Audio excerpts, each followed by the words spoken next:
નમસ્કાર મિત્રો, અમારા નવા વિડીયોમાં આપ સૌનું હાર્દિક સ્વાગત છે।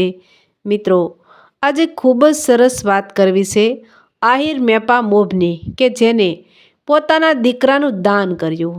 આ વાત છે તળાજા ત્રાપજ ગામની, જે ગામમાં એક ખૂબ જ સુખી આહિરનું ખોરડું હતું। તે આહિર એટલે મેપો મોભ। આહિર મેપા મોભને 300 વીઘા જમીન હતી અને ગામમાં પણ તેનું ખૂબ જ માન હતું। આમ મેપા પોતે પણ ખૂબ જ સારા માનવી હંમેશા તે વાતની કાળજી રાખે કે મારાથી કોઈની લાગણી ન દુભાય।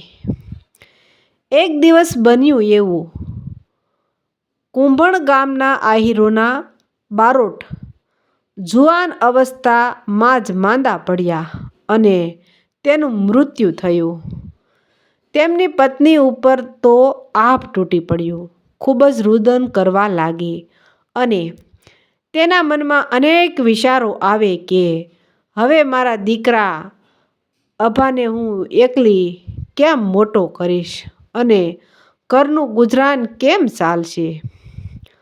આવા અનેક વિચારોમાં પડી ત્યારે ગામના જ કોઈ વ્યક્તિ ખૂબ જ સરસ સલાહ આપી। આપણા ગામની બાજુમાં રહેલા ત્રાપજ ગામ કે જ્યાં એક ખૂબ જ દયાળુ આહિર મેપા મોભ રહે છે, તે તમારી મદદ જરૂર કરશે બેન। બારોટણ પોતાના એકના એક દીકરાને લઈ ત્રાપજા ચાલી અને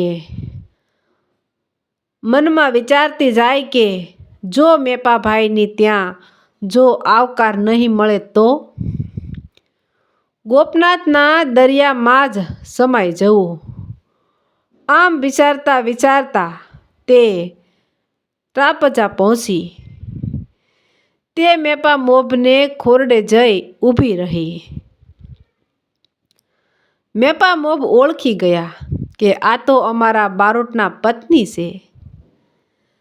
તેમણે આવકારો આપ્યો, આવો બેન। આમ સારો આવકાર સાંભળી બારોટણને તો મેપા મોભ ભગવાન જ લાગવા લાગ્યા। આમ બારોટણ બધી વાત કરી અને મેપા મોભ આવકાર આપ્યો। તમે મારા બેન છો અને બેન ભાઈની ઘરે ન આવે તો ક્યાં આવે? તમે અહીં અમારા સાથે રહેજો। મેપા મોભ તેમના ઘરેથી આહિરાણીને કહ્યું કે બેનને તેનો સામાન ઓરડામાં મુકાવો। આમ બારોટણ પોતાના માનેલા ભાઈ ત્યાં પોતાના દીકરા અભાને ત્યાં રહેવા લાગી। એક દિવસની બન્યું એવું કે મેપા મોભના દીકરાઓ અને બારોટનો દીકરો બધા વાડીમાં રમતા હતા।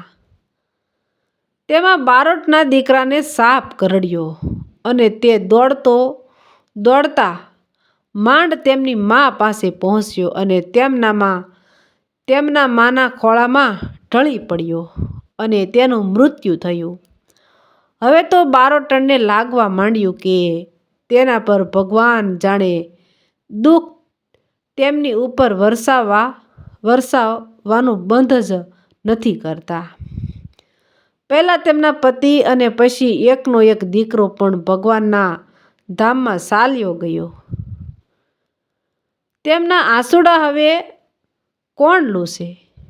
તેમને મેપા મોભના ઘેરેથી રહેલા આહિરાણી તેને સાના રાખવા બહુ કર્યું પણ બારોટણના આંસુડા સુકાયા જ નહીં।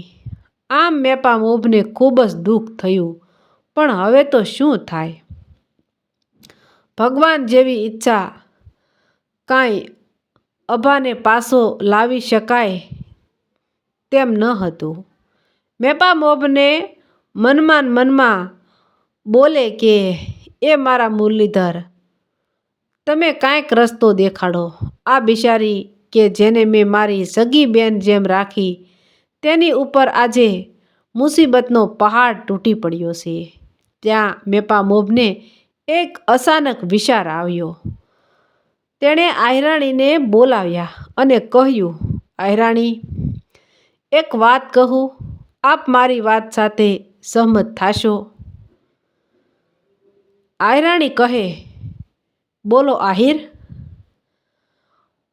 આપ કહો તે વાત સાચી જ હોય. આપની વાતમાં હું સહમત જ હોઉં ને? મેપામોબ બોલ્યા, તો સાંભળો આયરાણી, આપણો નાનો દીકરો વાઘો એ એભા જેવડો જ છે અને બારોટના ઘેરેથી મારા બહેન સમાન બારોટ પત્ની અભાના જવાથી સાવ એકલા થઈ ગયા છે અને તેનો ઘડપણમાં શું થશે બિચારાનું? આપણે તેને આપણો નાનો દીકરો વાઘાને તેના ખોળે બેસાડીએ તો તેનું ઘડપણનો આધાર આપણો વાઘો થશે.